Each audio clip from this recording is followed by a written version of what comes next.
Part 5. It's the way you call me by another guy's name when I try to make love to you. Tonight, Robert Prance tried to make it extra special with Jimmy Page. They have been outed to the world in Rolling Stone by Peter Grant, who had just sent the pictures in exchange for Rolling Stone to print exclusively positive press about Led Zeppelin, something the band really needed at the time. It was these sort of cold managerial decisions that really made the band become emotionally detached from him at times. Richard Cole was trying to make the two lovers love women instead, but he had many fetishes that put the men off these groupies. So they decided to just carry on with their love. Robert had sat down for a candlelit dinner with Jimmy earlier.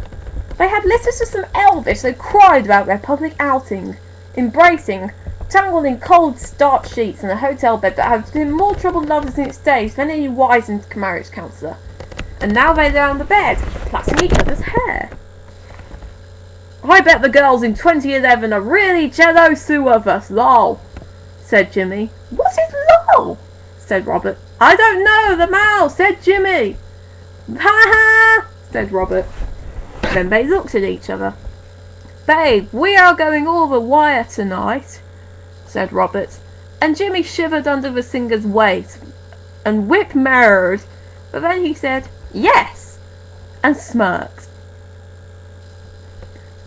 Turning, he sat up with hip in his hand. Robert stripped gleefully, and Jimmy raised the whip to his pale mystical skin. No one heard the vomit hit the carpet outside the keyhole as John Paul Jones purred outside. Baby! Baby, baby, babe! Screamed Robert. Yeah! Replied Jimmy. Yeah, yeah! Johnsy! Robert threw him to the floor. What? This ain't a funny parody of that song I writ! Jimmy simmered. No, Jonesy is outside! And Robert threw the door open. Jonesy vomited in across the room, and the wretch was heard from the bathroom. They frayed the door open, and Peter Grant's filming equipment fell into the steamy bubble bath he was enjoying. He looked at the men guiltily as they screamed at him in pain. Rolling Stone wanted a follow-up article, he bled as Jimmy whipped him soundlessly. Oh, yeah, he sighed. Jimmy backed off repulsed. Jonesy was in the corner being sick. Grant had collapsed out of the bath.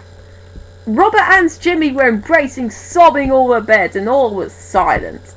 Then Grant said, "Do we need an excuse for all this noise? We need a cover-up story even more fantastical than this." "To fat chance," puked Jonesy. Suddenly, Richard Cole burst into the room. Red snapper and some condiments in hand, and a glint in his eye. He surveyed the room, screamed, and covered his eyes. Grant said, "I have it." To be continued.